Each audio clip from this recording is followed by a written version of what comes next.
afternoon and many thanks for joining us. This is News Analysis coming to you live on Politics and Business Television, Abuja. My name is Bulus. Joanna read the top stories. 91 groups seek INEC registration as coalition talks gather steam. Tinubu appoints key nominees for NCDMB Governing Council. Rivers Administrator swears in new secretary to state government. Naira for crude, petrol price hike looms as talks drag, imports rise. Trump's 25% car tariffs threaten U.S.-Japan economic relations. Details coming up shortly. Stay with us.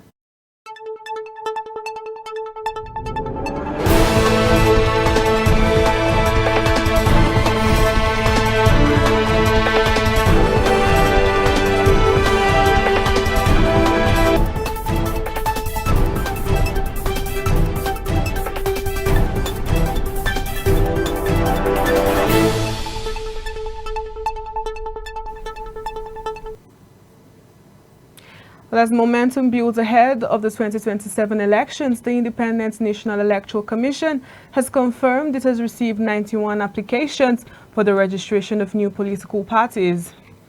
The People's Democratic Party stated that the number of applications received by INEC reflected a lack of unity among opposition leaders, while the New Nigeria People's Party called it a testament to the incompetence of the ruling All Progressives Congress. The Labour Party, however, welcomed the development but called on INEC to carefully review all applications before proceeding with registration. But the All Progressives Congress claimed that former Vice President Atiku Abubakar was behind the move, asserting that it would come to nothing as the party was confident of winning the 2027 elections. Well, the announcement was made amid accusations from opposition groups who alleged that INEC was intentionally obstructing the registration of new political parties in preparation for the 2027 general elections. Meanwhile, President Bola Tinubu has approved the nomination of 4 new members to the Governing Council of the Nigerian Content Development and Monitoring Board. In a statement on Thursday, the Special Advisor to the President on Information and Strategy, Bayo Onanuga, said the appointment is to fill existing vacancies and strengthen the board's capacity. The statement said that the approved nominees are Mr. Olusegun Omoseyin of the National Insurance Commission and Engineer Wole Ogunsanya of the Petroleum Technology Association of Nigeria. Tinubu also endorsed the nomination of Sam Onyechi, who represents the Nigerian Content Consultative Forum, and Barrister Owe Oyambo from the Ministry of Petroleum Resources. The President encouraged the new members to leverage their expertise and dedication to enhance local content development within Nigeria's oil and gas industry.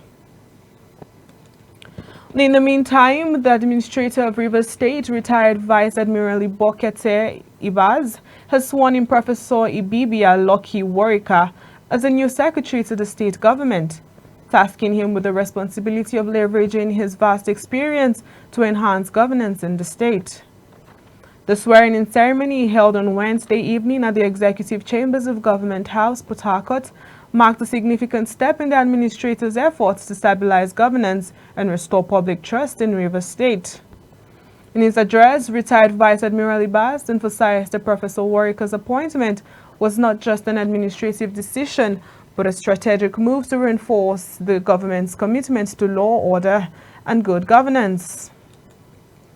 Well, on business matters, the pump price of premium motor spirit may rise further in the coming days as the landing cost of imported PMS has increased again amid the recent rise in the importation of the commodity. The surge is imported petrol incoming amid the Dangote refinery suspension of the sale of petroleum products in Naira to local marketers, following the federal government's alleged refusal to continue the Naira for crude deal. Well, you're still watching News Analysis on P&B TV. We'll go on a short break and more news when we return.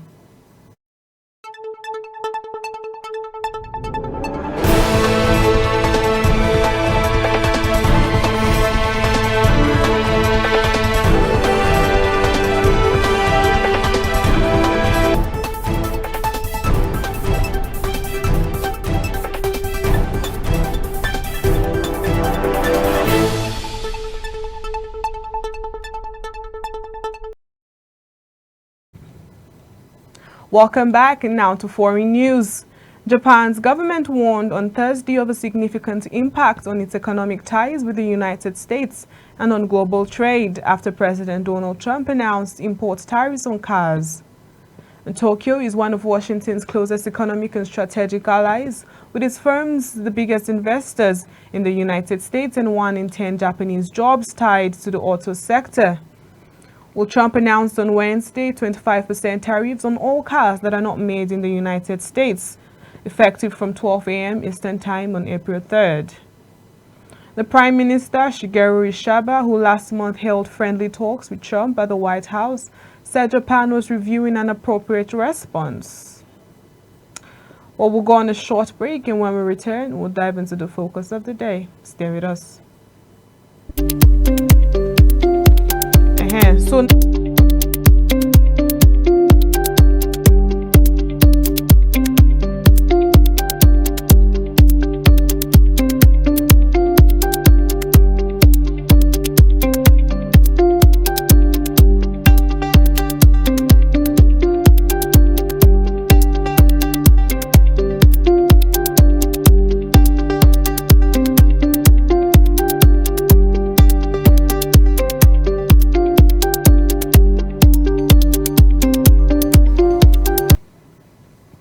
welcome back. You're still watching Politics and Business TV Abuja. Now to the focus of the day. Senator Natasha'S recall: is democracy dying in Nigeria? Well, the Independent National Electoral Commission has notified the suspended Senator Natasha Akpoti-Uduaghan about the receipt of a petition to recall her from the National Assembly. The Commission disclosed this in a statement issued by Sam Olumekun, INEC National Commissioner and Chairman for Information and Voter Education Committee on Wednesday in Abuja. Olumekun also confirmed that further to the statement issued by INEC on Tuesday, the Commission had received contact addresses of representatives of the petitioner seeking to recall Natasha. He stated that the telephone numbers and email addresses of the representatives of the petitioners had been provided to INEC in a letter addressed to the chairman of the commission dated March 26th. Olumekun assured Nigerians that the recall process would be open and transparent.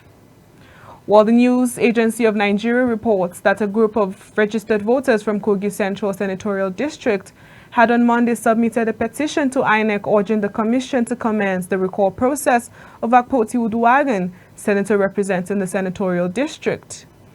The constituents in the letter signed by the lead petitioner, Salihu Habib, and submitted at INEC headquarters Abuja on Monday, said they no longer had confidence in Akpoti-Uduaghan as their senator and representative in the National Assembly.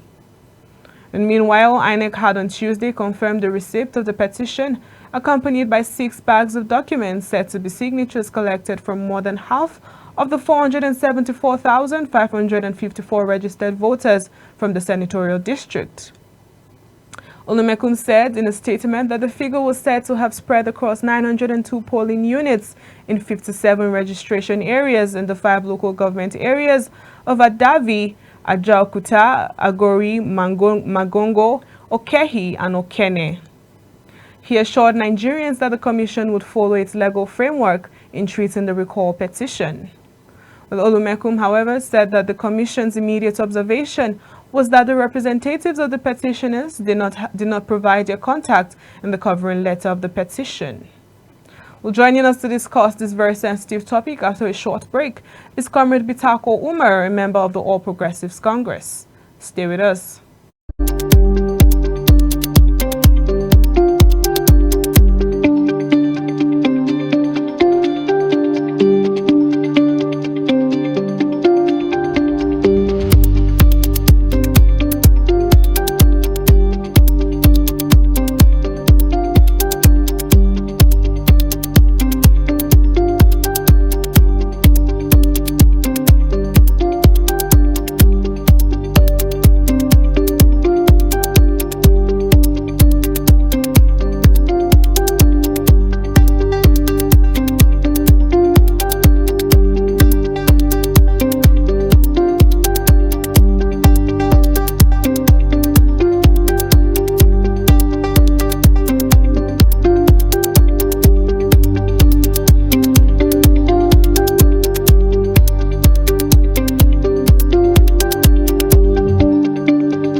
Welcome back.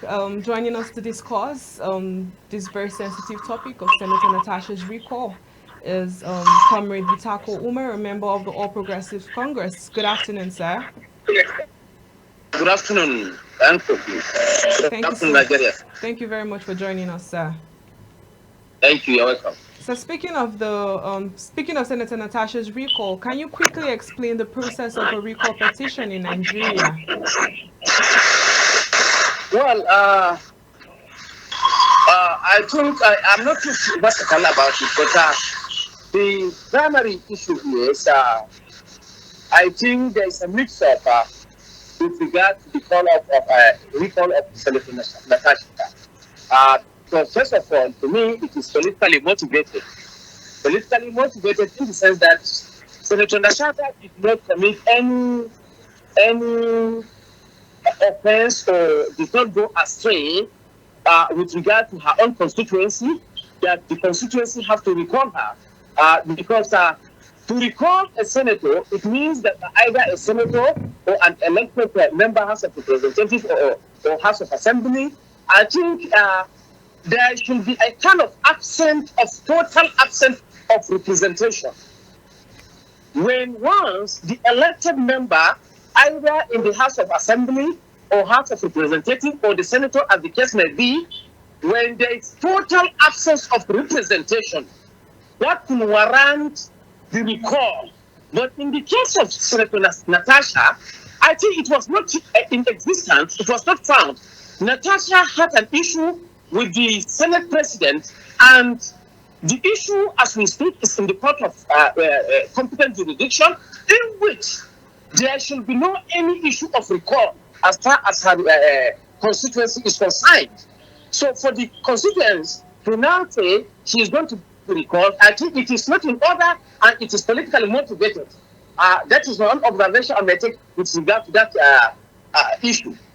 Okay, so how do you feel about the role of public opinion in forcing a politician to resign or to be recalled, especially when there's no clear proof of wrongdoing? How do I? How do you feel about the role of public opinion in forcing a politician to resign or be recalled? No, you see, there should be a procedure, a laid down procedure of recalling, as I said earlier, of recalling. It's not issue of public opinion. It is issue of constitution. It is an issue of laid down procedures and ethics with regard to the recall. You understand? It's not issue of public opinion or what I say or what somebody says. It is issue of constitution. And as far as we are concerned, as far as the constitution is concerned, I think she has not defaulted to the extent that she could be recalled. Without, and if she is to be recalled, then every voter in that constituency has to kind of sign, and his or her telephone number has to be verified to that extent that he or she participated in the recall. But here we can see a kind of viral video trending social media where one person will now be signing more than 10 or 20 votes at the same time, which INEC itself cannot verify. And so I think at the end of the day, it will just die down like that. So speaking about INEC, how do you assess the role of INEC in overseeing the recall process? Do you think they will conduct the process transparently and in line with legal requirements? INEC has no option rather than to adhere to the laid down procedure. And if there should be that recall, they have to verify each and every one of the signatories attached or appendix to that recall. Every individual has to be verified. So it is the duty of the INEC to stand to the truth, to stand to the laid down procedures as enshrined in the conduct of recall. So what do you think about the recall? What do you think the recall petition says about the general level of public trust in elected officials in Nigeria? Why do I think? What do you think the recall petition says about the general level of public trust in elected officials in Nigeria? You see, the whole issue boiled down on the kind of people, on the kind of individual and the types of people we elect as our leaders.